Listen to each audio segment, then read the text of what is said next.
Welcome back to our channel, featuring the conclusion of the history of Bicol region, Philippines.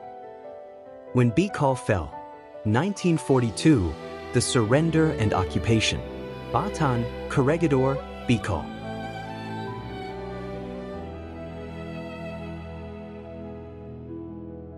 The fall of American forces was not just a military defeat. For Bicol, it meant hunger, fear, resistance, and survival. Yet from the ashes of occupation, the spirit of Bicolanos endured. December 1941. The Pacific is at war. Within hours of Pearl Harbor, Japanese forces strike the Philippines. What follows is swift, brutal, and devastating. American and Filipino forces begin to fall. Manila collapses. Bataan suffers. Corregidor stands alone. And in the shadow of defeat, the war moves south, toward Bicol. After centuries of colonial rule, Bicol now faces a new conqueror.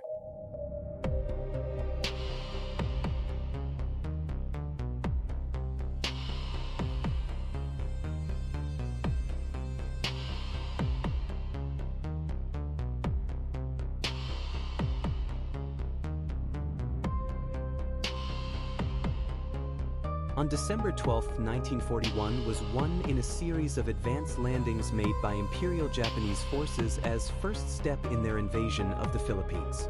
The purpose was to obtain control of local airstrips, which could be used as forward bases by fighter aircraft for operations in central Luzon.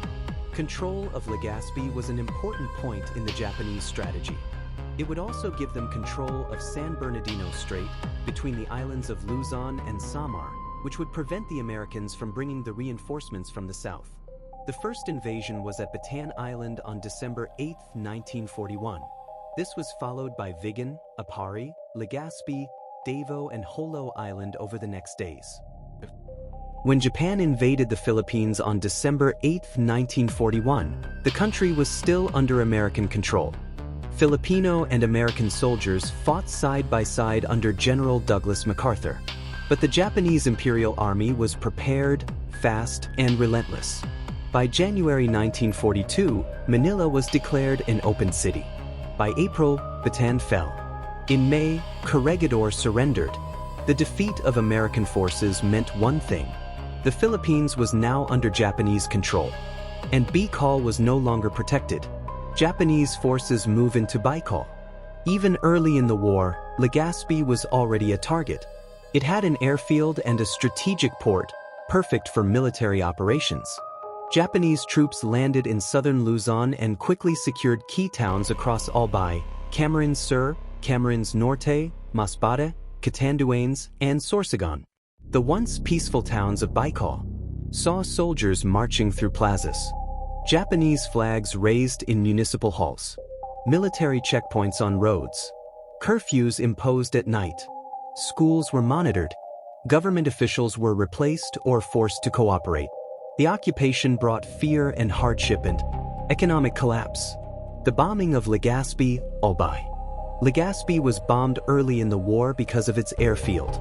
When Japanese forces targeted the Legazpi airstrip in December 1941, residents fled toward Daraga and nearby hills. Families carried only what they could hold. Some hid in churches.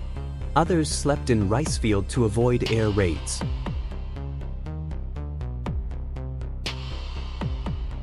Many civilians abandoned their home for weeks. For the first time, the sound of aircrafts was not distant. It was above their roofs. In Camarines Sur, Japanese troops confiscating food from the people, regularly taking rice from farmers. Soldiers arriving unannounced, taking sack of palay, leaving families barely enough to survive. In one Camarines Sur barrio, farmers buried jars of rice beneath their kitchen floors.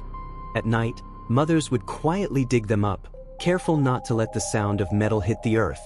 Many Bicolanos survived through root crops, camote, gabi, wild bananas. And they fish at night.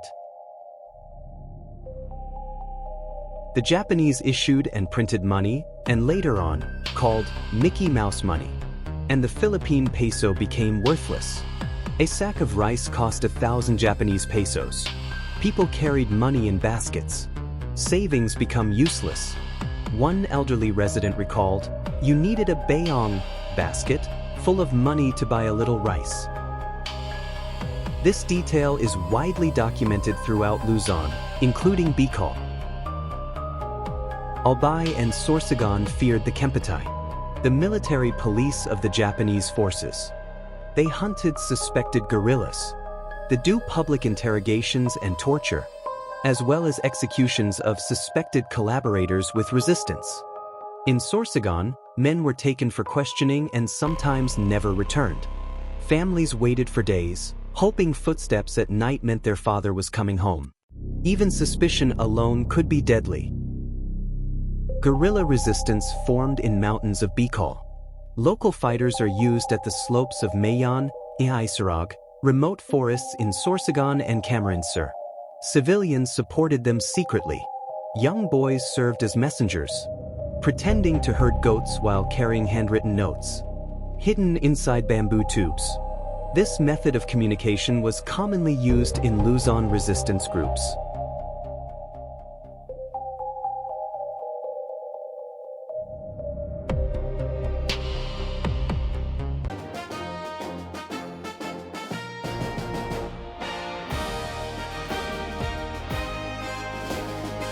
General Douglas MacArthur returns to the Philippines. When American forces returned, it was not peaceful. Bombings meant to target Japanese positions damaged towns. Some Bicol families lost homes twice, once during Japanese occupation, again during liberation fighting. I Shall Return, the dramatic comeback of General Douglas MacArthur. Imagine making a promise to an entire nation, leaving in their darkest hour, and then returning 2 years later to keep your word. This is the story of General Douglas MacArthur's dramatic return to the Philippines during World War II, and how 3 powerful words became one of the most famous promises in history. I shall return. In 1942, Japanese forces invaded the Philippines. American and Filipino troops fought bravely in Bataan and Corregidor, but they were outnumbered and outgunned. As defeat became inevitable, U.S. President Franklin Delano Roosevelt ordered General Douglas MacArthur to evacuate to Australia. Before leaving, MacArthur made a bold vow to the Filipino people. I shall return. It wasn't just a promise. It became a symbol of hope. For more than 2 years, the Philippines suffered under Japanese occupation. Meanwhile, from Australia, MacArthur began planning a massive counteroffensive. The Allied forces advanced island by island across the Pacific in a strategy known as island hopping. And finally, in October 1944, the time had come. On October 20th, 1944, General MacArthur stepped onto the shores of Palo Lake.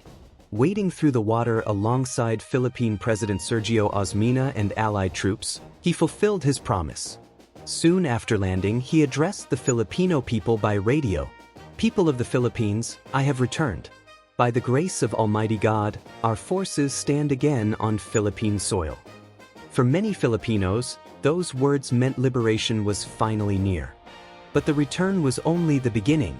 Just days later, the Battle of Leyte Gulf erupted, one of the largest naval battles in history. The Japanese Navy suffered devastating losses. Fighting spread across the islands. Filipino guerrilla fighters joined American forces in intense battles. In early 1945, the Battle of Manila became one of the bloodiest conflicts in the Pacific. The city was left in ruins, and thousands of civilians lost their lives.